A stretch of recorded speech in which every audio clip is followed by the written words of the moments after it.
Very warm welcome to the UPSC lab. I hope आप लोग सब एग्ज़ाम के लिए जोरों शोरों से काम कर रहे होंगे, क्योंकि 2023 का एग्ज़ाम जो है अब बस थोड़े से ही क्लोज है। ऑलमोस्ट एक मंथ बाकी है आपके एग्ज़ाम के लिए।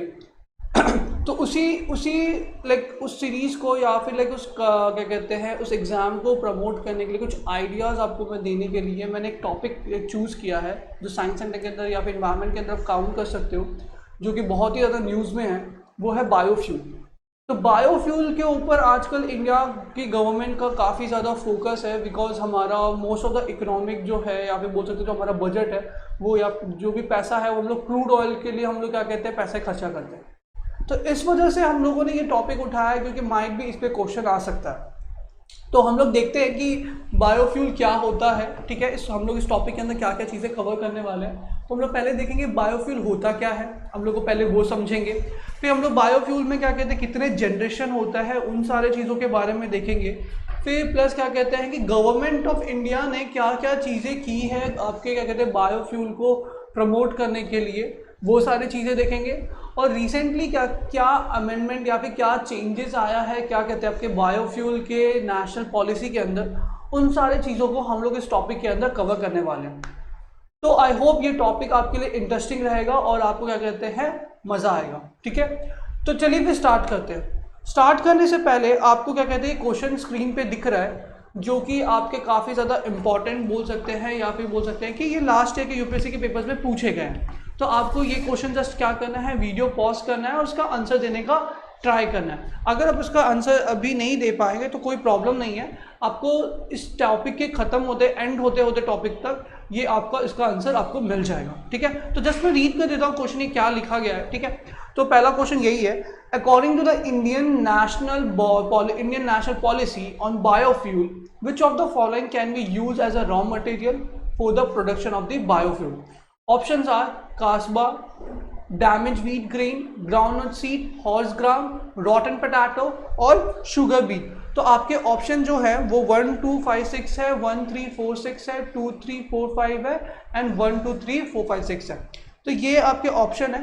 तो just go through with this question and try to give the answer in the comment section. ठीक है, चलिए फिर शुरू किया जाए।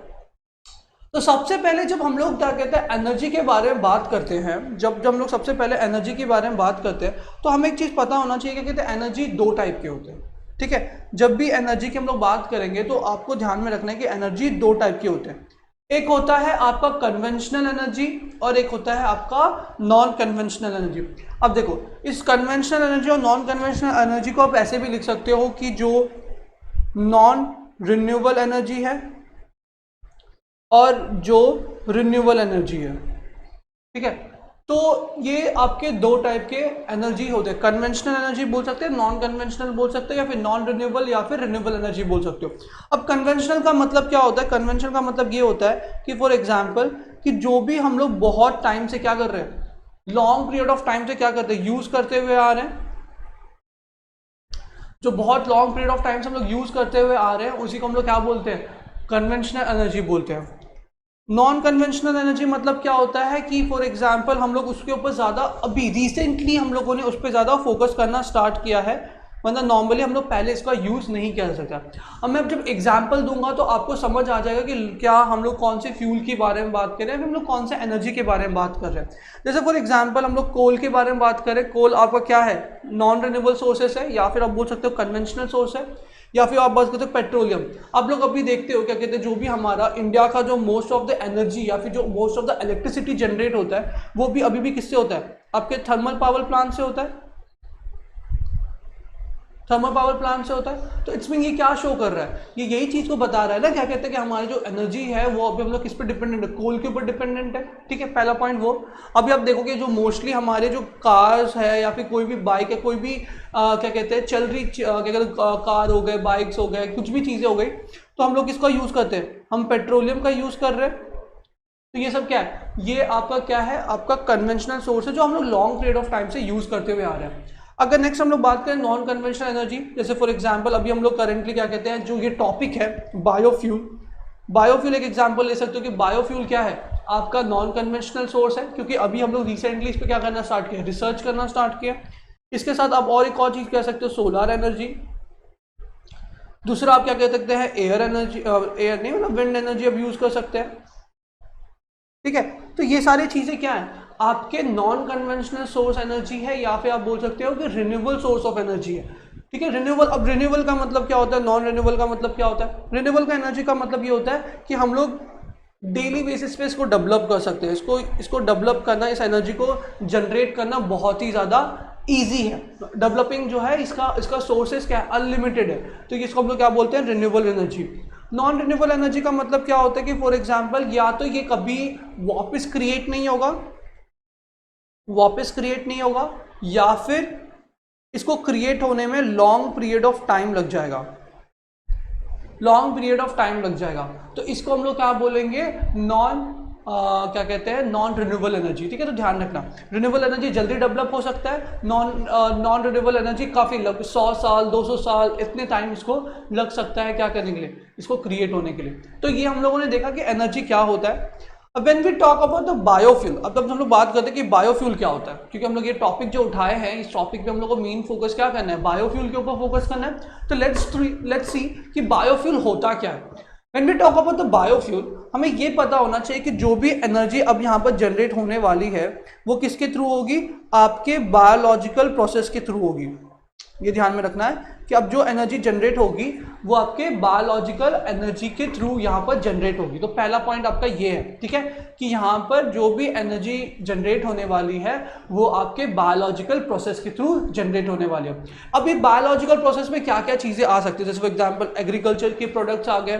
ठीक है, अभी जैसे फॉर एग्जांपल एग्रीकल्चर के प्रोडक्ट्स हो गए, या फिर कोई भी ऐसी चीज़ें जो बायोलॉजिकली ग्रो होती है हमारे अर्थ पे, उसको हम यूज़ करें किस चीज़ के लिए, एनर्जी जनरेट करने के लिए, तो उसको हम लोग क्या बोलेंगे, बायोफ्यूल बोलेंगे।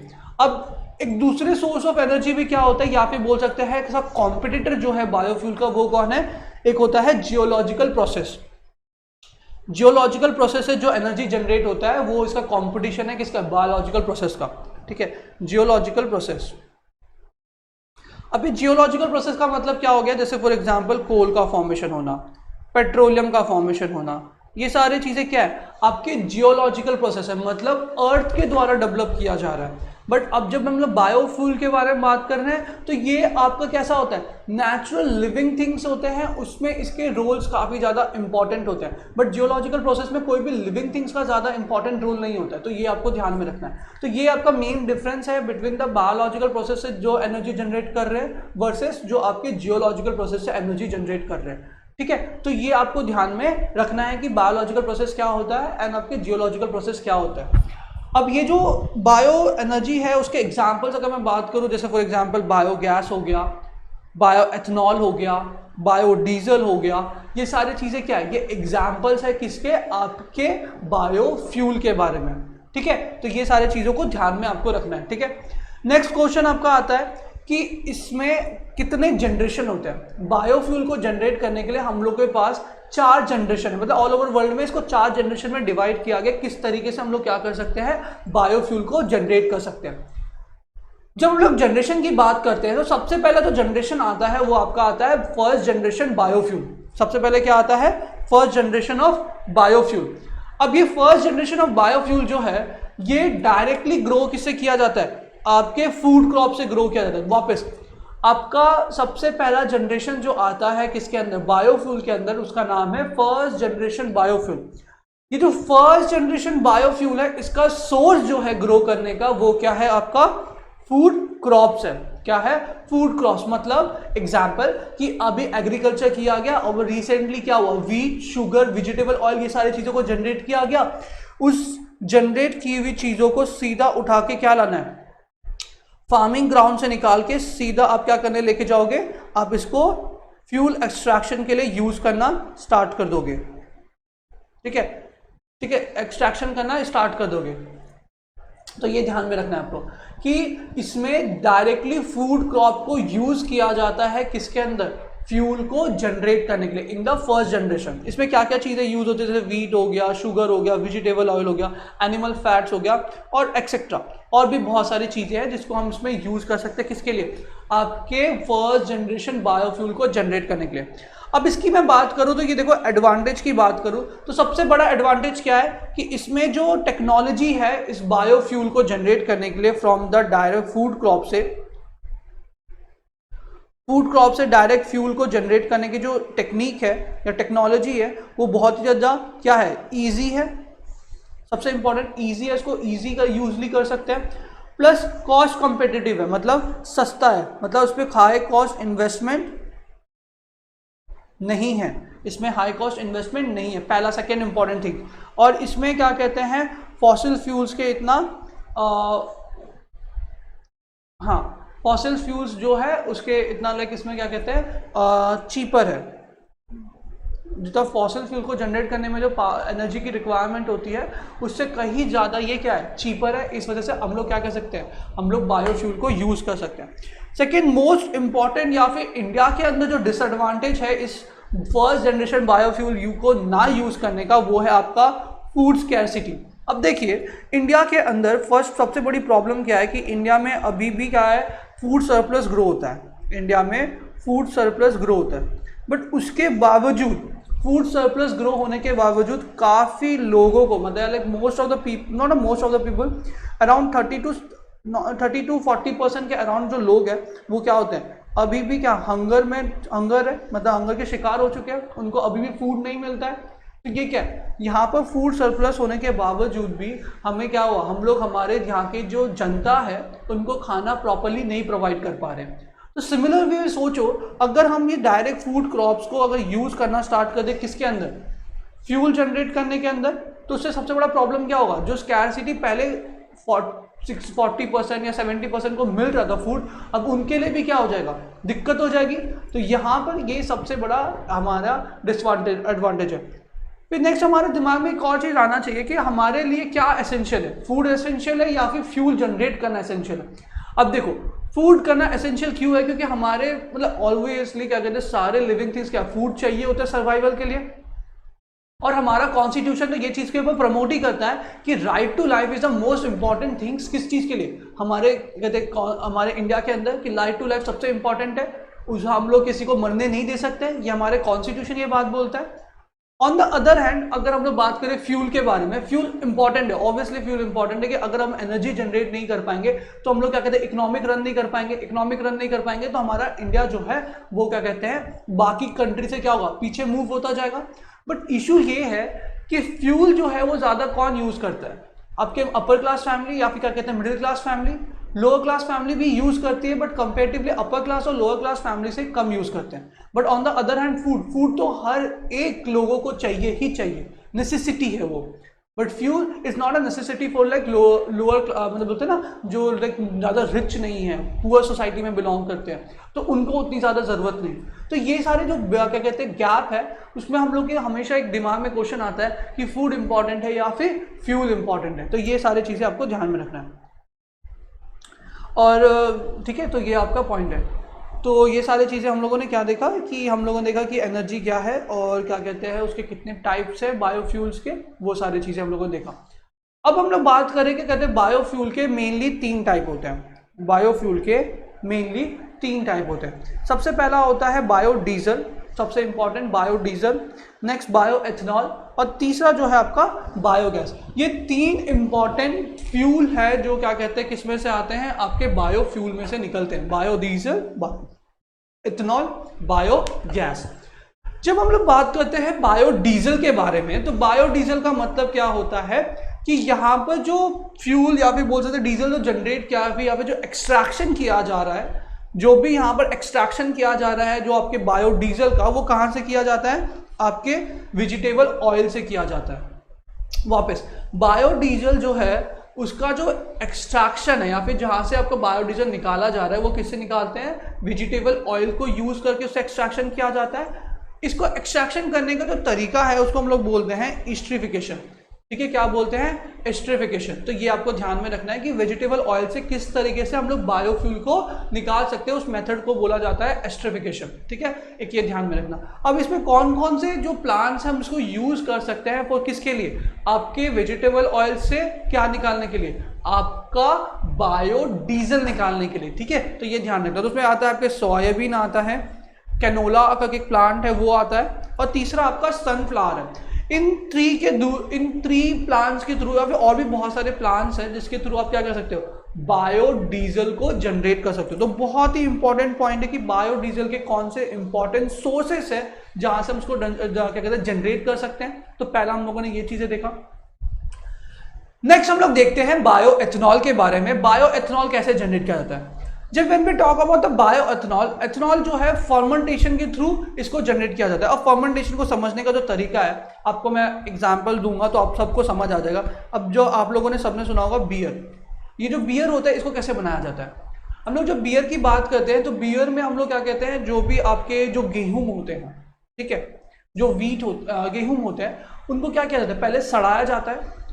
उसको सड़ाने के बाद उसमें से जो लिक्विड रिलीज होता है उसको फर्मेंटेशन, मतलब जो भी चीज़ें हम लोग बना रहे हैं विद द हेल्पिंग ऑफ सड़ाने से, मतलब उसको डिग्रेड करने से जो चीज़ें बनती है उसी को हम लोग क्या बोलते हैं, फर्मेंटेशन बोलते हैं।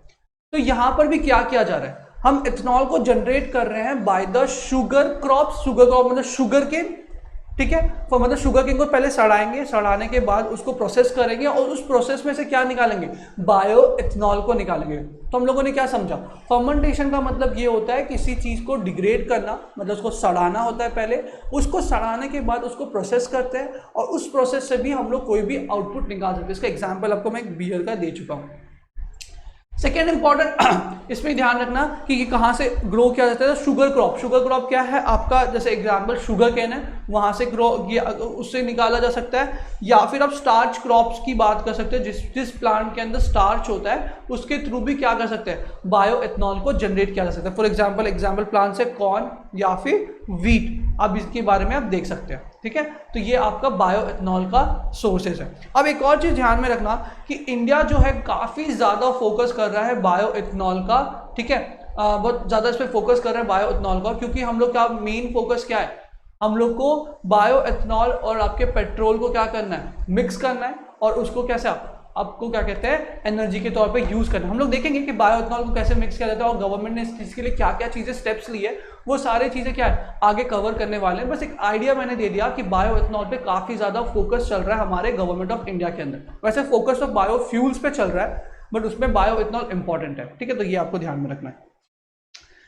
थर्ड इंपॉर्टेंट फोकस है आपका बायोगैस। अब बायोगैस के अंदर हम लोग देखेंगे क्या होता है कि एनारोबिक प्रोसेस के थ्रू, वापस बायोगैस क्या है, एनारोबिक प्रोसेस के थ्रू अब यहाँ पर फर्मेंटेशन किया जाता है। अब एनारोबिक प्रोसेस क्या होता है, एनारोबिक प्रोसेस का मतलब होता है absence of oxygen. Absence of oxygen को हम लोग क्या बोलते हैं, एनारोबिक प्रोसेस। इसमें क्या किया जाता है, ऑक्सीजन के प्रेजेंस मतलब ऑक्सीजन को रिमूव कर दिया जाता है और यहाँ पर फिर जो सब्सटेंस को क्या किया जाता है, डिग्रेड किया जाता है। उसमें से जो फ्यूल या फिर जो गैस रिलीज होता है उस गैस को हम लोग क्या यूज करते हैं, एनर्जी के तौर पे यूज करते हैं। फॉर एग्जांपल अगर जैसे फॉर एग्जांपल आप लोगों ने सुना होगा मीथेन रिलीज होता है। मीथेन को हम यूज कर सकते हैं फॉर किसके लिए, आपके गैस के तौर पे, ठीक है, गैस के तौर पे यूज कर सकते हैं। वो एक अच्छा फ्यूल है जिससे क्या हो सकता है, हम लोग एनर्जी को जनरेट कर सकते हैं, ठीक है। तो ये ध्यान रखना। तो बायोगैस इज अ कैसे जनरेट किया जाता है, इट्स अ एनारोबिक प्रोसेस जिसके अंदर हम लोग क्या करते हैं, फर्मेंटेशन करते हैं ऑर्गेनिक वेस्ट का और या फिर क्रॉप रेसिड्यूज का, और उसमें से जो गैस रिलीज होता है उस गैस को हम लोग यूज करते हैं फॉर किसके लिए, आपके एनर्जी के लिए। एग्जाम्पल आपका मैं बोलूं तो ये आपका गोबर गैस है, तो गोबर गैस इज एग्जाम्पल ऑफ आपका बायोगैस का, ठीक है। तो ये बहुत ही इंपॉर्टेंट पॉइंट्स है, तो ये आपको ध्यान में रखना है कि आपका जो बायोफ्यूल्स है वो 3 हिस्सों में डिवाइड होता है, बायोडीजल, बायोएथेनॉल और biogas. Okay, let's talk about the second generation biofuel के बारे में। तो हम लोगों ने अब तक फर्स्ट जनरेशन बायोफ्यूल के बारे में देखा, हम लोगों ने देखा कि बायोफ्यूल क्या होता है, हम लोगों ने फिर उससे पहले देखा कि एनर्जी के टाइप्स क्या है, वो सारी चीजों को हम लोगों ने इस टॉपिक के अंदर अब तक कवर कर चुका है। अब जो हम लोग नेक्स्ट टॉपिक जो कवर करने वाले हैं, हम लोग पढ़ने वाले हैं second generation of biofuel. When we talk about the second generation of biofuel, यहाँ पर हम लोग क्या कर रहे हैं, यहाँ पर भी हम लोग प्लांट का यूज कर रहे हैं किसके लिए, एनर्जी जनरेट करने के लिए। बट यहाँ पर जो प्लांट है वो कौन सा है, वो नॉन फूड प्लांट है, नॉन फूड ऑर्गेनिक क्रॉप्स है। नॉन फूड ऑर्गेनिक क्रॉप्स मतलब ऐसे क्रॉप्स जिसको हम लोग क्या करते हैं, कंज्यूम नहीं करते हैं। ऐसे फूड वाले क्रॉप जिसको हम लोग कंज्यूम नहीं करते हैं, उसको हम इस सेकेंड जनरेशन बायोफ्यूल में क्या कर रहे हैं, ग्रो कर रहे हैं। जैसे एग्जांपल आप लोगों ने जत्रोपा के बारे में सुना होगा, जत्रोपा का प्लांट होता है, वो जट्रोपा का प्लांट जो है कंज्यूम नहीं किया जाता है, उसको हम लोग क्या कहते हैं, उसके जो फ्रूट्स है उसको यूज करते हैं फॉर द बायोफ्यूल के जनरेशन के लिए, या फिर बोल सकते हैं एथनॉल को बनाने के लिए हम लोग जट्रोपा का यूज करते हैं। जट्रोपा एक प्लांट का नाम है, तो आप गूगल पे जाना और सर्च करना कि जट्रोपा का प्लांट कैसे दिखता है करके, ठीक है, तो ये आपको समझ आ जाएगा। ओके, तो ये पॉइंट हो गया। नॉन फूड ऑर्गेनिक क्रॉप को हम ग्रो करते हैं, जैसे फॉर एग्जांपल आप यहाँ पर जैसे वुड का एग्जांपल ले सकते हो, ये ऑर्गेनिक वेस्ट हो सकता है, इसके अंदर यूज कर सकते हो। फूड क्रॉप वेस्ट हो गया, स्पेसिफिक बायोमास क्रॉप हो गया, तो ये सारे एग्जांपल्स है। मतलब नॉन फूड ऑर्गेनिक क्रॉप के अलावा और क्या क्या चीज़ें आप यूज कर सकते हो फॉर एग्जांपल किसके लिए, सेकेंड जनरेशन बायोफ्यूल को ग्रो करने के लिए, ठीक है। इसके अंदर जो टेक्नोलॉजी है वो क्या यूज कर रहे हैं, नॉन फूड क्रॉप्स को यूज करने की बात की जा रही है, जैसे हम लोगों ने जट्रोपा का एग्जाम्पल लिया, ठीक है। तो यहाँ पर ये होता है। अब सेकेंड जनरेशन बायोफ्यूल का एडवांटेज क्या है, सबसे इंपॉर्टेंट कि सेकेंड जनरेशन का बायोफ्यूल क्यों हम लोग यूज करना चाहते हैं। रीजन ये है कि यहाँ पर क्या हो सकता है, जो वेस्टलैंड है, मतलब जहाँ पर कुछ भी ग्रो नहीं होता है, वहाँ पर हम लोग क्या कर सकते हैं, वहाँ पर हम लोग जट्रोपा के प्लांट्स ग्रो कर सकते हैं, या फिर ऐसे प्लांट्स को ग्रो कर सकते हैं जिसकी क्या कहते हैं फूड में रिक्वायरमेंट नहीं है। तो इससे क्या होगा, एक वेस्टलैंड आपका यूज हो जाएगा। सबसे इंपॉर्टेंट चीज, जो बेकार जमीन है, बंजर जमीन है, वहाँ पर क्या हो जाएगा, उसका यूज होने लगेगा, वहाँ से क्या इकोनॉमिक जनरेट होने लगेगा। प्लस इससे क्या होगा, आपके जो फूड पे इम्पैक्ट होने वाले थे, जैसे पहले हम लोगों ने फर्स्ट जनरेशन की बात की थी, तो फर्स्ट जनरेशन में इशू क्या था कि हम लोग डायरेक्टली फूड क्रॉप्स को उठाकर ला रहे थे और उससे क्या कर रहे थे, बायोफ्यूल को जनरेट कर रहे थे। बट हम लोग क्या कर रहे हैं, अब ऐसे प्लांट्स को यूज कर रहे हैं जिसका हमारे फूड सिक्योरिटी से कोई लेना देना ही नहीं है। तो उससे क्या होगा, हमारा फूड के पे कोई प्रॉब्लम नहीं आएगा। प्लस ये क्या कर सकता है, एक extra source of income create कर सकता है, किसके लिए, आपके फार्मर्स के लिए। तो वो एक ध्यान में रखना है, ठीक है। तो ये आपका एडवांटेज है किस चीज का, आपके सेकेंड जनरेशन प्लांट का। अब मैं इसकी बात करूं सेकेंड डिसएडवांटेज क्या है, मतलब इसका प्रॉब्लम क्या है, क्यों हम इसको यूज नहीं कर रहे हैं ज्यादा लार्ज नंबर के तौर पे। तो सबसे बड़ा प्रॉब्लम यही है कि कैपिटल कॉस्ट काफी ज्यादा है, मतलब इसकी जो मशीनें हैं उनको बनाने में काफी ज्यादा खर्चा या काफी ज्यादा इन्वेस्टमेंट लगेगा। प्लस हम लोग को लैंड को इस जो भी ये नॉन फूड क्रॉप्स है उनके लिए यूज करना पड़ेगा। तो ये लैंड का इशू है कि हम लोग को लैंड एक्वायर करना पड़ेगा, उस लैंड एक्वायर एरियाज पे हम लोग को ये सारे जो प्लांट्स है जट्रोपा के जैसे एग्जांपल, उस प्लांट को फिर वहाँ पर ग्रो करना पड़ेगा, ठीक है। और लास्ट तो है कि टेक्नोलॉजी हमारे पास उतना अच्छा नहीं है जितना क्या कहते हैं हमारे पास फर्स्ट जनरेशन क्रॉप से एक्सट्रैक्शन करने का। तो ये कुछ 3 इश्यूज है जो आपको ध्यान में रखना है कि जो करेंटली क्या कहते हैं हमारे इसमें प्रॉब्लम दे रहा है, किसमें, आपके सेकेंड जनरेशन पावर प्लांट में या सेकेंड जनरेशन बायोफ्यूल के अंदर, ठीक है। तो ये कुछ पॉइंट्स आपको ध्यान में रखना है। Let's talk about the third generation. अभी थर्ड जनरेशन में क्या है ऐसा जो फर्स्ट सेकेंड जनरेशन में नहीं है। थर्ड जनरेशन में और भी एडवांस हो जाता है। इस एडवांसमेंट में हम लोग ये देखते हैं कि हम लोग क्या ग्रो करना स्टार्ट करते हैं, एल्गे। हम लोग बात कर रहे हैं कि एल्गे को ग्रो करो, एल्गे को ग्रो करो। एल्गे के ग्रो करने से क्या होगा कि हम उसमें से आपका बायोफ्यूल को एक्सट्रैक्ट करेंगे।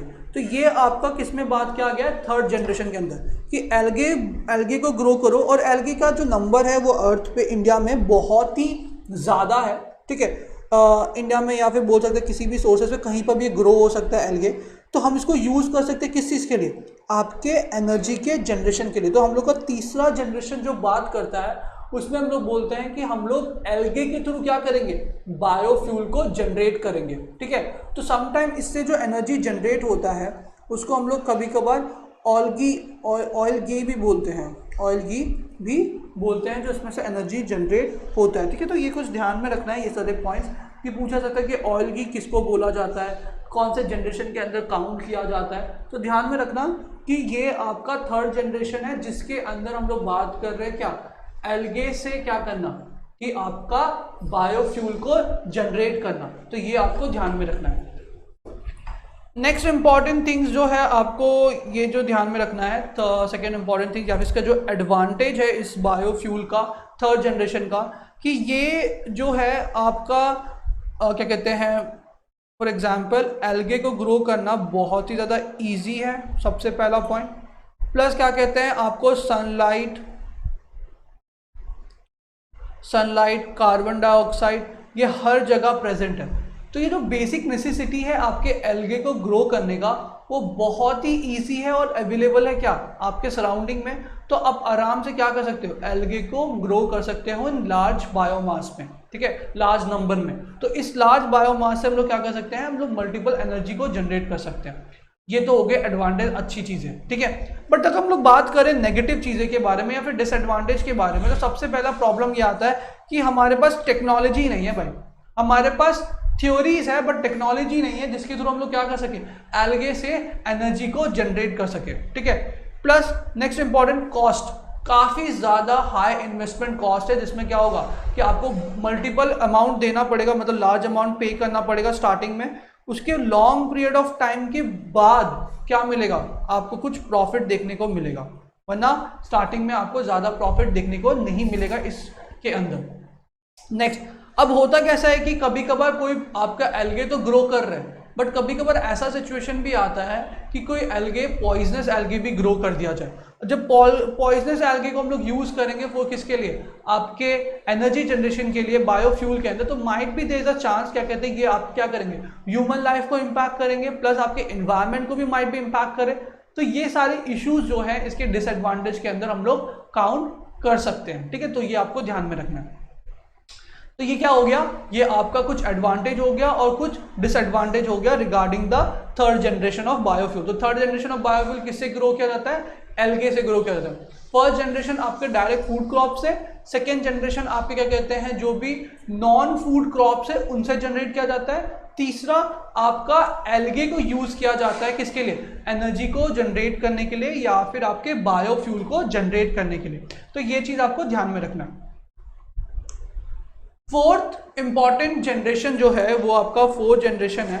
ये फोर्थ जनरेशन तो काफी ज्यादा एडवांस है। इसमें क्या बोला जाता है कि डायरेक्ट क्या करो, सोलार एनर्जी का यूज करो किसके लिए, आपके बायोमास को जनरेट करने के लिए, या फिर बोल सकते हैं बायोफ्यूल को जनरेट करने के लिए बोला गया है कि सीधा सोलार एनर्जी का यूज करो और इसको क्या करो कि यहाँ पर अवेलेबल कराओ, कि कहते हैं एनर्जी कैसे जनरेट करना है करके। तो फोर्थ जनरेशन काफी ज्यादा एडवांस है, जिसके अंदर हम लोग क्या बोल रहे हैं, डायरेक्ट ही आपके सोलार एनर्जी से बायोफ्यूल को जनरेट किया जाए, कन्वर्ट किया जाए, कि बायोफ्यूल को सोलार एनर्जी से हम लोग बना रहे हैं, ठीक है। तो ये ध्यान रखिएगा। अब ये देखो सबसे इंपॉर्टेंट चीज क्या है कि अभी ये चीप है और वाइडली अवेलेबल है। मतलब फॉर एग्जांपल सनलाइट तो भाई हर जगह है ना, ऐसा तो नहीं कि कहते हैं सनलाइट यहाँ पर है तो क्या कहते हैं दूसरे प्लेसेस पे नहीं होता, एक्सेप्ट अंटार्कटिका और आर्टिक ओशन के अलावा, उसमें 6 महीने दिन होते हैं, 6 महीने रात होते हैं, different thing. But when you talk about the continent in the latitude between the 60 degree to like 62 नहीं 70-80 डिग्री की लैटिट्यूड से लेके आपका साउथ के लैटिट्यूड तक के बीच में ऑलमोस्ट हर जगह सनलाइट जो है प्रॉपरली मिल जाता है। तो हम लोग उसको यूज कर सकते हैं वो किसके लिए, आपके एनर्जी जनरेशन करने के लिए। इसमें जो ये जो सनलाइट के थ्रू जो एनर्जी जनरेशन होगा उसे हम लोग क्या बोलेंगे, photo biological resources and electrofuel. वापस इसको क्या बोला जाएगा, photo biological solar fuel and electrofuel. ये आपका किससे जनरेट हो रहा है, ये आपके सनलाइट के थ्रू जो इलेक्ट्रिसिटी जनरेट हो रहा है या बायोमास क्रिएट किया जा रहा है, उसी को हम लोग क्या बोल रहे हैं, photo biological solar fuel and electrofuel. तो ये सारी चीजें क्या है, आपके फोर्थ जनरेशन के अंदर काउंट होते हैं। अब इसका सबसे इंपॉर्टेंट और सबसे बोल सकते हैं एडवांटेजियस चीज क्या है, ये आपके सनलाइट के थ्रू जो एनर्जी जनरेट किया जा रहा है या फोर्थ जनरेशन का सबसे इंपॉर्टेंट चीज है कि ये CO2 पे सर्वाइव करता है। CO2 पे कैसे सर्वाइव करता है, CO2 वाटर, इन ये सारी चीजें की रिक्वायरमेंट होती है। तो इट्स मीन अब इसमें जो एनर्जी का जनरेशन होगा, इसमें जो एनर्जी का जनरेशन होगा उस एनर्जी से क्या होगा, आप CO2 को डिक्रीज कर सकते हो। बहुत ही इंपॉर्टेंट पॉइंट है कि यहाँ पर CO2 का यूज किया जाता है फॉर एनर्जी के जनरेशन के लिए। और इसमें सबसे और एक इम्पॉर्टेंट चीज क्या होता है कि इसमें से जितना एनर्जी या फिर जितना CO2 कंज्यूम होगा वो कई ज्यादा, मतलब बोल सकते हैं कि इसका अमाउंट ज्यादा है जितना हम लोग CO2 क्या कर रहे हैं, प्रोड्यूस कर रहे हैं, ठीक है। तो ये CO2 को ज्यादा कंज्यूम करेगा और CO2 के जो प्रोडक्शन है कंपैरेटिवली उसके, तो इसको हम लोग क्या बोलते हैं, ये जो प्रोसेस होता है इसको हम लोग बोलते हैं कार्बन नेगेटिव। कार्बन नेगेटिव का मतलब ये होता है कि जो इन्वायरमेंट से कार्बन का नंबर डिक्रीज कर रहा है उसे हम लोग क्या बोलेंगे, कार्बन नेगेटिव बोलेंगे। और कार्बन पॉजिटिव क्या होता है कि जब कार्बन इंक्रीज किया जा रहा है किसी और ऑब्जेक्ट के द्वारा, उसको हम लोग क्या बोलेंगे, कार्बन पॉजिटिव। जैसे फॉर एग्जांपल फैक्ट्री से कार्बन रिलीज होता है एनवायरनमेंट के लिए अंदर, तो हम लोग क्या बोलेंगे, कार्बन पॉजिटिव। तो ध्यान रखना, बहुत ही इंपॉर्टेंट चीज है कि यहाँ पर CO2 का नंबर क्या होता है, डिक्रीज होता है, और यहाँ पर क्या कहते हैं, एनर्जी का जनरेट होता है। बहुत ही इंपॉर्टेंट है आपका फोर्थ जनरेशन। अब देखो एडवांटेज तो बहुत अच्छी है इसके, बट लिमिटेशन क्या है, सबसे बड़ा लिमिटेशन है कि इसको भाई पैसा बहुत ही ज्यादा खर्चा करना पड़ेगा, बहुत ही ज्यादा खर्चा, ठीक है। प्लस ये आपका अर्ली स्टेज में ही, अभी तक इसमें से कोई आउटपुट नहीं आया है कि क्या कहते हैं कि अब तक इसमें कोई मतलब सक्सेसफुल आउटपुट नहीं आया, बट ये बोला गया कि इसके थ्रू क्या हो सकता है, एनर्जी जनरेशन किया जा सकता है, किसके, आपके बायोफ्यूल का। तो ये एक इंपॉर्टेंट ध्यान रखना। प्लस इसमें से जो एनर्जी जनरेट होगा उसको बनने में क्या होता है, काफी ज्यादा लंबा टाइम क्या लगता है आपका होता है। प्लस इसमें से जो यील्ड्स है, मतलब इसका जो आउटपुट है वो भी काफी ज्यादा लो है, ठीक है। तो ये ध्यान रखना, मतलब ज्यादा एनर्जी प्रोवाइड, मतलब ज्यादा उसको बनाने के लिए हम लोग ज्यादा सोर्सेस प्रोवाइड कर रहे हैं, बट आउटपुट क्या है, उतना ज्यादा नहीं आ रहा है, ठीक है। तो ये इसका सबसे बड़ा नेगेटिव पॉइंट है। तो ये हम लोगों ने क्या देखा, बायोफ्यूल के जनरेशन के बारे में बात किया कि बायोफ्यूल के कितने जनरेशन है, उसका एक्सट्रैक्शन कहाँ से किया जा सकता है। फिर हम लोगों ने देखा कि बायो एथनॉल क्या होता है, बायोगैस क्या होता है, बायोडीजल क्या होता है। उसके बाद हम लोगों ने सेकेंड जनरेशन के एडवांटेज के बारे में बात किया। फिर हम लोगों ने थर्ड जनरेशन के एडवांटेज और डिसएडवांटेज के बारे में बात किया, और फिर उसके बाद में लास्ट में फोर्थ जनरेशन। अब जो नेक्स्ट इंपॉर्टेंट टॉपिक आता है वो है आपका क्या, national biofuel policy of 2018। National biofuel policy of 2018, मैंने आपको स्टार्टिंग में बताया था ना कि इंडिया जो है काफी ज्यादा फोकस कर रहा है हमारे बायोफ्यूल के ऊपर। तो इसी के रिगार्डिंग ये आपका पॉलिसी 2018 के अंदर आया था, जिसके अंदर क्या बोला गया था कि किस तरीके से हम लोग बायोफ्यूल का यूज कर सकते हैं आपके जो एनर्जी कंजम्पशन है उसको बैलेंस करने के लिए। तो सबसे पहला जो पॉलिसी इस रिगार्डिंग आया था बायोफ्यूल, वो आया था आपके 2003 के अंदर, उसके बाद 2009, और उसके बाद सीधा 2018, 9 साल के बाद, ठीक है। और अभी रिसेंटली क्या हुआ, इसमें थोड़े बहुत अमेंडमेंट भी हुए हैं, तो वो भी हम लोग साथ में साथ देख लेंगे। अब ये पॉलिसी का लाने का मेन मोटो क्या था, या फिर मेन फोकस एरिया क्या था।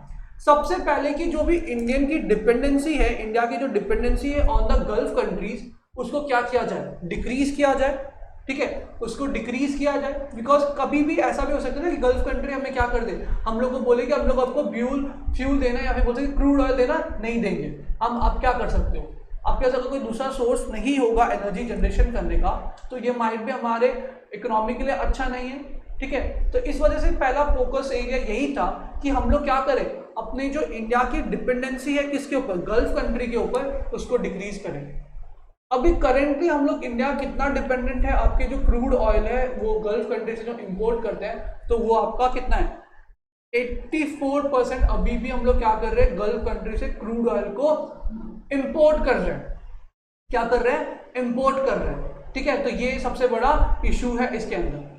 नेक्स्ट इसमें जो है एक सबसे इंपॉर्टेंट चीज है कि अगर यहाँ पर एक अच्छा खासा अपॉर्चुनिटी मिल सकता है किसको, हमारे फार्मर्स को, जिसमें क्या कर सकते हैं, वो सरप्लस स्टॉक और अपना जो इकोनॉमिक है उसको डबल कर सकते हैं। क्योंकि हमारे गवर्नमेंट का मेन फोकस क्या है, double the income of farmers, farmer का इनकम को डबल करना है। तो ये एक अच्छा सोर्स हो सकता है, या फिर एक अच्छा तरीका हो सकता है जहां पर क्या होगा, फार्मर की इकोनॉमिक डबल की जा सकती है, ठीक है। तो ये आपको ध्यान में रखना है कि इसके एम्स क्या थे। मेन दो इंपॉर्टेंट एम था कि पहले डिपेंडेंसी कम करना है, प्लस सेकंड फार्मर्स का जो सोर्सेज ऑफ इनकम है उसको इंक्रीज करना है। तो ये सारी चीजें इसकी थी। अब when we talk about the key features, इसके अंदर क्या क्या चीजें कवर की गई है, तो सबसे पहले यहाँ पर इन्होंने कैटेगराइजेशन कर दिया किसका, बायोफ्यूल का, कि बायोफ्यूल कितने हिस्सों में हम लोग डिवाइड किया जा सकते हैं, वो कितना एक्सटेंशन को यूज किया जा सकता है, और उसके कितने अपॉर्चुनिटी है, मतलब इसमें अगर हम लोग इन्वेस्टमेंट कर रहे हैं तो उसका आउटपुट हमें कितना मिलने वाला है, वो सारी चीजें इसके अंदर कैटेगराइज कर दिया गया। बेसिकली अगर मैं बात करूं क्या कहते हैं आपके बायोफ्यूल को कैटेगराइज करने के लिए, तो यहाँ पर दो टाइप में बायोफ्यूल को डिवाइड किया गया है।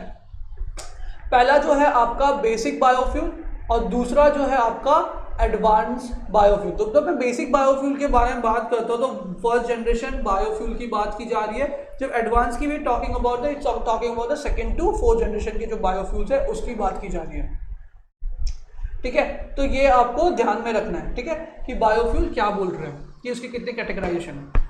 अब इसमें क्या क्या चीजें जो है गवर्नमेंट ने अलाउ किया है फॉर किस चीज के लिए, आपके क्या कहते हैं बायोफ्यूल को जनरेट करने के लिए। तो सबसे पहले sugar cane, sugar beet, sweet sorghum, starch containing material जैसे cassava, damage food crops, broken rice, rotten potatoes, इन सारे चीजों को क्या बोला गया, नेशनल पॉलिसी ऑफ क्या कहते हैं आपका national biofuel policy NBP, national biofuel policy में इन सारे चीजों को यूज करके क्या बोला गया, आप बायोफ्यूल को जनरेट करो। तो बहुत ही ज्यादा इंपॉर्टेंट पॉइंट्स है जो ये आपको ध्यान में रखना है, ठीक है, पहला पॉइंट। नेक्स्ट, ये इसका बेसिक स्ट्रक्चर होगा। अब ये चीज ध्यान में रखना, ये पैराग्राफ, बिकॉज हम लोग इसी के थ्रू वो जो ऊपर के क्वेश्चन है उसको भी सॉल्व करेंगे, ठीक है, तो ये आपको ध्यान में रखना है। नेक्स्ट, अभी आगे जो बात किया जाए कि अब ये जो फ्यूल्स है, सरप्लस फ्यूल्स है, ये क्या क्या चीजें इंडिया ने क्या किया है उसके हम लोग देखते हैं। अभी ये जो फूड क्रॉप्स है उसमें जो भी सरप्लस फूड ग्रेन है उसको हम लोग किसके लिए यूज करेंगे, एथनॉल को जनरेट करने के लिए यूज करेंगे, और एथनॉल को जनरेट करके क्या करेंगे, हमारे पेट्रोल के साथ ब्लेंड करेंगे। इंडिया का जो टारगेट है वो है आपका 20% ऑफ एथनॉल प्लस 80% ऑफ क्या, आपका पेट्रोल को हम लोग को क्या करना है, ब्लेंड करना है। ये इंडिया का फोकस एरिया है, और ये किसने अप्रूवल दिया है, by the national biofuel coordination committee के द्वारा ये अप्रूवल दिया गया है कि इंडिया जो है 20% ऑफ क्या एथनॉल वो ब्लेंड करेगी किसके साथ, पेट्रोल के साथ। ये हमारा टारगेट है, ठीक है। प्लस गवर्नमेंट में इसमें बहुत ही ज्यादा इंपॉर्टेंट एक फैक्ट बताया है कि वायबिलिटी गैप फंडिंग किसके लिए, आपके second generation ethanol bio based करने के लिए। मतलब इनमें वायबिलिटी गैप फंडिंग का मतलब क्या होता है, जैसे फॉर एग्जांपल कि एथनॉल को जनरेट करने के लिए आपका एक कंपनी को लग रहा है 100 रुपये, जैसे एग्जांपल मैं देगा छोटे नंबर अमाउंट से 100 रुपये लग रहा है, ठीक है, बट कंपनी के पास कितना, एथनॉल को जनरेट करने के लिए एक कंपनी को कितना रुपये लग रहा है, 100 रुपये लग रहा है, बट कंपनी के पास जो है सिर्फ कितना रुपये है, 80 रुपये। तो अब क्या होगा, ये 20 रुपये क्या होगा, कहाँ से आएगा 20 रुपये, तो ये जो 20 रुपये है वो आपका गवर्नमेंट प्रोवाइड करेगा किसको, आपको। ये जो कंपनीज है जो क्या करने वाली है, सेकेंड जनरेशन बायोफ्यूल को जनरेट करने वाली है, उसको क्या किया जाएगा, गवर्नमेंट 20% का मतलब 20 रुपये क्या करेगा, देगा, और उससे क्या होगा, गवर्नमेंट को या फिर उस कंपनी को फायदा होगा। तो यहाँ पर कितना बेनिफिशियरी की बात की गई है, 5000 करोड़ इन 6 ईयर, 5000 करोड़ 6 ईयर की बात की गई। हम लोग इसमें क्या करने वाले हैं, इन्वेस्टमेंट करने वाले हैं, ठीक है। तो ये आपको ध्यान में रखना है, किसके लिए, आपके बायोफ्यूल के बारे में, और मैंने आपको वायबिलिटी गैप फंडिंग के बारे में भी एक्सप्लेन कर दिया, ठीक है। तो इतना पैसा गवर्नमेंट का प्लान है क्या करने के लिए, इन्वेस्टमेंट करने के लिए, किसके अंदर, आपके बायोफ्यूल के अंदर, ठीक है। इस पॉलिसी के अंदर और भी ज्यादा इंकरेजेस किया गया किसको, सप्लाई चेन मैकेनिज्म को, जो क्या कहते हैं इस चीज को जो प्रोड्यूस हो गया। अब प्रोड्यूस होने के बाद क्या होता है, आपको उसको मार्केट में तो लाना पड़ेगा, तो यहाँ पर जो सप्लाई चेन है उनको भी काफी ज्यादा क्या किया जा रहा है, इसमें इंसेंटिव प्रोवाइड किया जा रहा है, ठीक है। सप्लाई चेन मैकेनिज्म बनाया गया ताकि क्या हो, इसको प्रोड्यूस करने में भी कोई इशू ना हो, इनको भी क्या हो, मार्केट से सप्लाई मिलते रहे, प्लस इसको जो प्रोड्यूस हो गया है इसको मार्केट तक पहुंचाते भी रहे। तो उन सब चीज़ों के लिए इसमें बहुत ही ज़्यादा इंकरेजमेंट, यहाँ पे बोल सकते हैं सब्सिडीज प्रोवाइड की, नॉट सब्सिडी मतलब बोल सकते हैं पैसे प्रोवाइड किए गए, किसके लिए, ताकि गवर्नमेंट जो है इसमें काम कर सके, ठीक है, या फिर लोग जो है इसमें काम कर सके, या फिर जो भी कंपनी में काम कर रहे हैं उनको बेनिफिट हो सके। तो ये सारी चीज़ें इसमें बताई गई है। प्लस इसमें क्या कहते हैं, डिफरेंट कंसर्न मिनिस्ट्री को डेवलप किया गया है, और इसमें क्या कहते हैं डिपार्टमेंट्स को डेवलप किया गया है कि कौन सा डिपार्टमेंट इस चीज़ के लिए, या फिर कौन सा मिनिस्ट्री जो है इस चीज़ के लिए काम करने वाला है, किसके लिए, बायोफ्यूल को जनरेट करने के लिए। तो ये आपको ध्यान में रखना है कि कौन सी मिनिस्ट्री, कौन से डिपार्टमेंट जो है इसके अंदर काम करेगी, उसके बारे में भी गवर्नमेंट ने अपने नेशनल बायोफ्यूल पॉलिसी के अंदर स्पेसिफाई किया गया है। अब रिगार्डिंग सेम वे में अगर मैं बात करूं, ऐसा कोई इंडिया के पास कोई स्कीम है जिसके थ्रू हम लोग क्या कहते हैं, ये बायोफ्यूल को क्या कर रहे हैं, मोटिवेट कर रहे हैं या फिर पुश बैक कर रहे हैं। तो जैसे फॉर एग्जांपल एक स्कीम का नाम है प्रधानमंत्री जीवन, इट्स अ स्कीम फॉर किसके लिए, जैविक ईंधन वर्तमान अनुकूल फसल अवशेष निर्वहन, ठीक है, निवारण योजना। तो ये सारी चीजें क्या है आपके प्रधानमंत्री जीवन का क्या है, प्रधानमंत्री जीवन एक एक्रोनेम है और ये इसका फुल फॉर्म है, ठीक है, ठीक है। तो ये ध्यान रखना, जैविक ईंधन का मतलब यहाँ पर बात किया जा रहा है किसके बारे में, बायोफ्यूल के बारे में। ये हमारा क्या है, ये हमारा एक स्कीम है जो 2019 में लाया गया था, ठीक है, 2019 के अंदर ये योजना या फिर स्कीम को लाया गया था। अब इसके अंदर क्या किया गया, इसमें वायबिलिटी गैप फंडिंग जो है हम लोगों ने ऊपर जो देखा उसका प्रावधान बोलते हैं ना, उसको यहाँ पर इंक्लूड किया गया, जिसमें क्या कहते हैं फाइनेंशियल सपोर्ट प्रोवाइड किया जाएगा किसके द्वारा, आपके गवर्नमेंट ऑफ इंडिया के द्वारा इसमें सपोर्ट किया जाएगा। प्लस इसमें 12 कमर्शियल स्केल पे और 10 डेमोन्स्ट्रेशन स्केल पे हम लोग क्या कर रहे हैं, इथेनॉल के 2G इथेनॉल के प्रोजेक्ट को स्टार्ट कर रहे हैं। 2G का मतलब ये नहीं क्या कहते हैं यहाँ पर सेकेंड जनरेशन इथेनॉल की, सेकेंड जनरेशन किसकी बात की जा रही है, आपके बायोफ्यूल की जनरेशन की बात की जा रही है, ठीक है। तो ये ध्यान में रखना कि सेकेंड जनरेशन इथेनॉल को यहाँ पर लाने की बात की गई है। और यहाँ पर जो वायबिलिटी गैप फंड होगा उसको हम लोग क्या करेंगे, 2 फेजेस में इंप्लीमेंट करेंगे, ठीक है, 2 फेजेस में इसमें गवर्नमेंट के द्वारा प्रोवाइड किया जाएगा, ठीक है। और यहाँ पर बायो रिफाइनरी को भी डेवलप करने की बात की गई है, ठीक है। तो ये आपको ध्यान में रखना है। तो ये सारी चीजें क्या हो गए रिगार्डिंग द रिलेटेड स्कीम के बारे में। अब नेक्स्ट इंपॉर्टेंट की बात करते हैं कि रीसेंट अमेंडमेंट क्या क्या चीजें की गई है हमारे गवर्नमेंट ऑफ इंडिया के द्वारा। तो सबसे इंपॉर्टेंट चीज है कि जो आपके अमेंडमेंट किया गया है, सबसे पहले कि more feed stock for produce. Feed stock मतलब फॉर एग्जांपल जो नॉन ग्रोइंग प्लांट्स है उसको नॉन फूड प्लांट जो है जिसको हम लोग कंज्यूम नहीं करते हैं उसका क्या होगा, ग्रोथ होगा। प्लस इससे क्या होगा, फार्मर का जो इनकम है वो क्या होगा, इंक्रीज होगा। तो ये सारी चीजें यहाँ पर बात की गई है कि और भी ज्यादा प्रोडक्शन किया जाएगा, किसका, फीड स्टॉक का प्रोडक्शन किया जाएगा, ताकि क्या जो भी डिमांड है उसको फुलफिल किया जा सके और उससे बायोफ्यूल जो है उसको जनरेट किया जा सके, ठीक है। तो ये हमारा पहला मोटिव है। सेकेंड इंपॉर्टेंट मोटिव ये है कि इसमें जो ब्लेंडिंग ऑफ इथेनॉल है जो 20% का टारगेट है उसका जो डेट है उसको इंक्रीज कर दिया गया 2025 से लेके 2030 तक के लिए। कि ये जो 5 साल है ये 5 इयर्स में हम लोग क्या करेंगे, 20% तक का क्या करेंगे, ब्लेंडिंग कर देंगे किसके साथ, आपके पेट्रोल के साथ, ठीक है। तो ये ध्यान में रखना।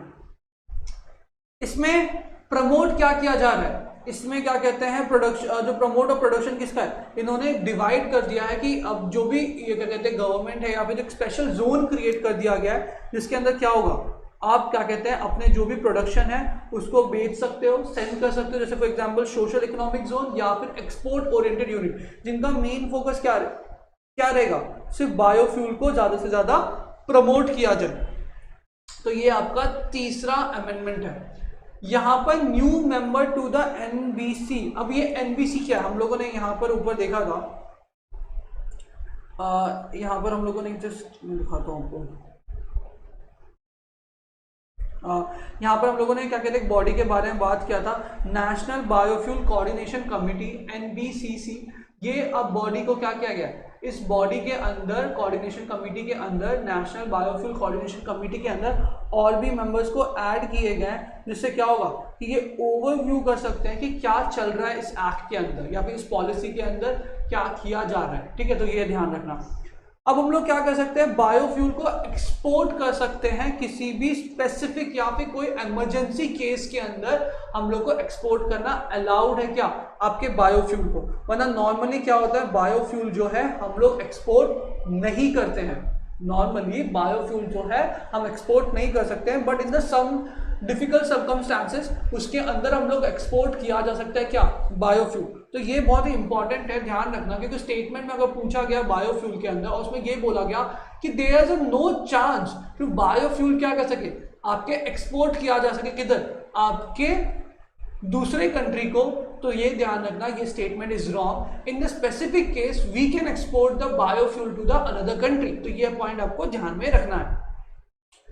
नेक्स्ट इंपॉर्टेंट चीज ये है आपका नेशनल बायोफ्यूल पॉलिसी जो है वो उसके क्या कहते हैं अमेंड कर दिया जा। देखो अभी नेशनल बायो पॉलिसी का जो पॉलिसी है, इस पॉलिसी में अगर जैसे फॉर एग्जांपल करंट डिमांड के हिसाब से कोई अमेंडमेंट लाना है तो वो अमेंडमेंट किसके द्वारा किया जा सकता है, नेशनल बायोफ्यूल कोऑर्डिनेशन कमेटी के द्वारा इस नेशनल बायोफ्यूल पॉलिसी में अमेंडमेंट लाया जा सकता है। बहुत इंपॉर्टेंट पॉइंट कि अगर क्वेश्चन आया कि नेशनल बायो पॉलिसी को कौन नेशनल बायोफ्यूल पॉलिसी को कौन अमेंडमेंट कर सकता है, तो ध्यान रखना इसमें गवर्नमेंट ऑफ इंडिया नहीं आएगी, इसमें आएगा नेशनल बायोफ्यूल कोऑर्डिनेशन कमेटी, जिसके पास ये पावर दिया गया है जिससे क्या किया जा सके, नेशनल पॉलिसी को अमेंड किया जा सके। ठीक है, तो ये आपको ध्यान में रखना है।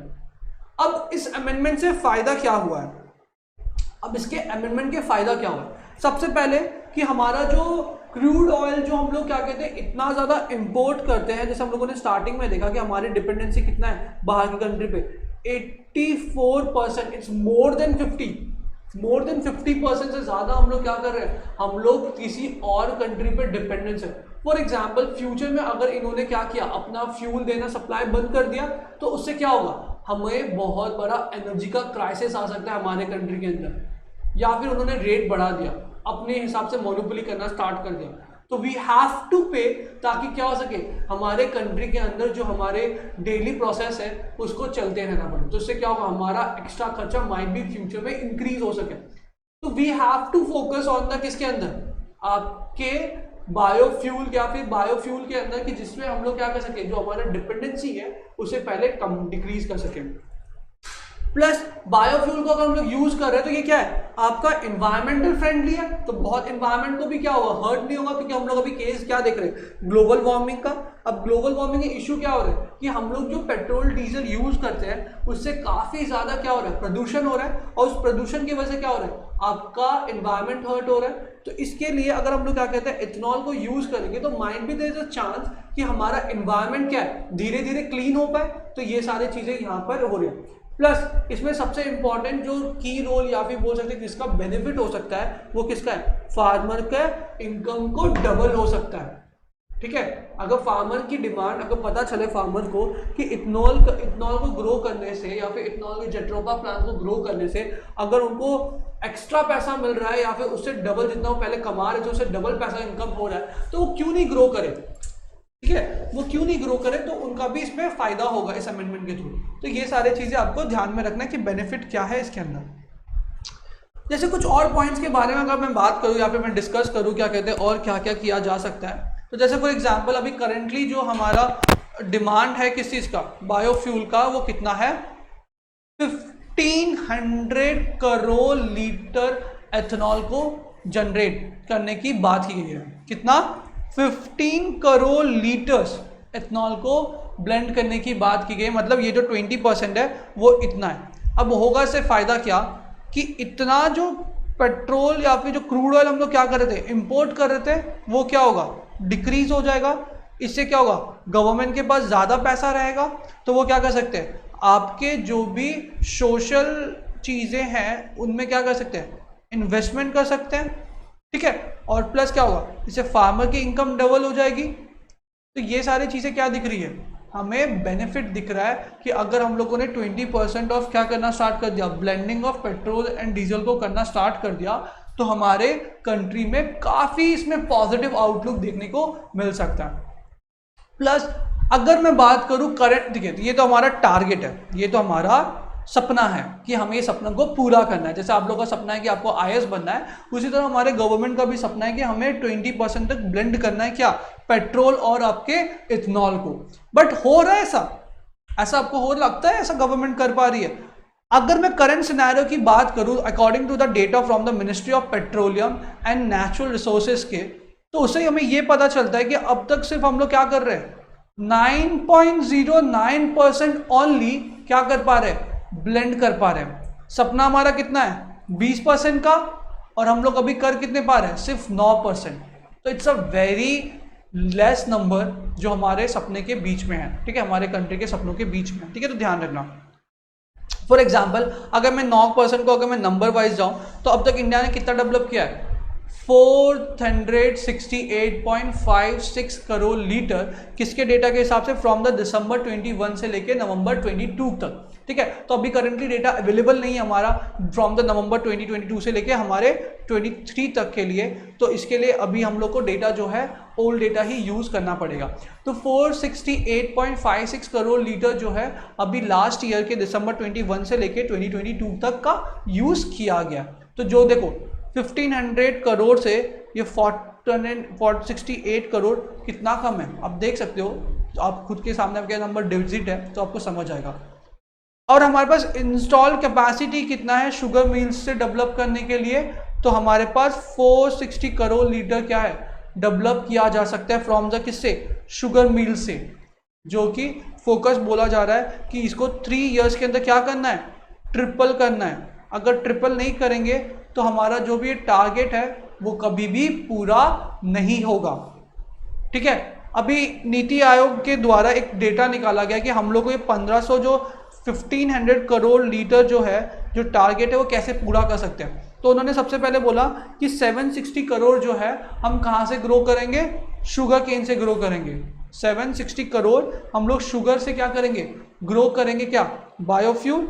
और बाकी का जो 740 करोड़ लीटर है वो हम लोग किससे ग्रो करेंगे, ग्रेन से। तो यहाँ पर सबसे कॉमेडी चीज़ यही आता है हमारे इस पूरे प्रोग्राम के अंदर से कि हमारे पास पहले से ही क्या कहते हैं, जो लोग हैं उनके पास खाने के लिए फूड नहीं है, और ये लोग बात कर रहे हैं फूड को डाइवर्ट करने के लिए, किसके लिए, बायोफ्यूल के लिए। तो वापस यहाँ पर एक यही क्वेश्चन आएगा आप लोग के लिए भी कि फूड इंपॉर्टेंट है कि हमारा फ्यूल इंपॉर्टेंट है, ठीक है। तो ये आपका सबसे बड़ा एक क्वेश्चन दिमाग में रहना चाहिए कि हम किसको ज़्यादा प्रायोरिटी करें। फ्यूचर में जब आप लोग IAS ऑफिसर बनोगे तो आप लोग के लिए सामने भी यही सेम क्वेश्चन आएगा कि आपको किसको ज़्यादा प्रायोरिटी देना है, फूड को या फिर फ्यूल को, या फिर आपको सस्टेनेबल डेवलपमेंट की ओर मूव करना है, जिसके अंदर क्या हो, आपका फ्यूल का कंजम्पशन भी उतना ही है जितना डिमांड है, एंड फूड का भी जो कंजम्पशन है उसको भी आप फुलफिल कर पा रहे हो। तो it's a very large task, या बोल सकते हैं कि वेरी डिफिकल्ट टास्क जो आपको फ्यूचर में compete करने को मिल सकता है, ठीक है। तो ध्यान रखना। चलिए अब हम लोग लास्ट में बात करते हैं किसके बारे में, हमारे क्वेश्चन के बारे में जो हम लोग को ऊपर मैंने सबसे पहले स्टार्टिंग में बात किया था। तो just go through with the question again. According to the Indian national policy on the biofuel, which of the following can be use as a raw material for the production of the biofuel. तो उसका answer क्या होगा, इसमें क्या क्या चीज़ हम लोगों ने जस्ट नीचे रीड किया था, कसावा, डैमेज व्हीट ग्रेन, उसके बाद आपका rotten potato and the sugar beet. These are the 4 option which are govern. National food policy ने क्या किया था, नेशनल बायोफ्यूल पॉलिसी ने क्या किया था, अलाउ किया था। तो इसके अंदर का करेक्ट आंसर क्या होगा, 1, 2, 5, 6। तो ये आपका करेक्ट आंसर है इस क्वेश्चन के आंसर का। तो ध्यान में रखना कि यूपीएससी ऐसे क्वेश्चन पूछती है तो you have to prepare like this question, ठीक है।